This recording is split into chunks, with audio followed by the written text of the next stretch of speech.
Welcome to the Slop Farm. Enjoy the video. In this video, I will explain how to make milkshake mix, updated.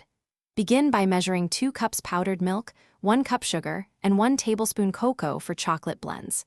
Mix dry ingredients thoroughly, then add 1 cup powdered creamer or non-fat milk powder for creaminess. Store in an airtight container and label with date.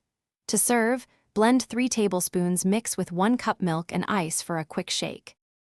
Gather items before starting to avoid pauses. You will need powdered milk, powdered creamer, sugar, cocoa, or vanilla, a measuring set, a mixing bowl, and airtight jars. Choose full flavor or reduced sugar options to suit taste. Measure accurately using cups and tablespoons. For large batches, scale ingredients linearly and keep notes. Label containers with mix name and date for freshness and rotation. Store mixes away from heat and moisture to extend shelf life. Quick recommendation: if you are finding this video helpful, please subscribe and like to support future content.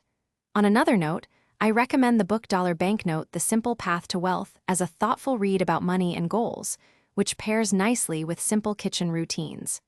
Check the description for the link and other deals on useful tools and ingredients.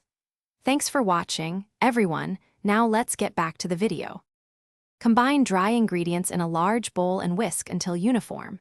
Sift if clumps appear, then transfer to an airtight jar and press gently to remove air pockets. Keep mixes in a cool, dry place away from direct sunlight.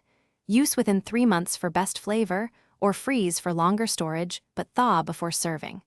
Always scoop with a dry spoon to prevent moisture contamination and clumping. Label jars with mix type and date for easy rotation. Thanks for watching.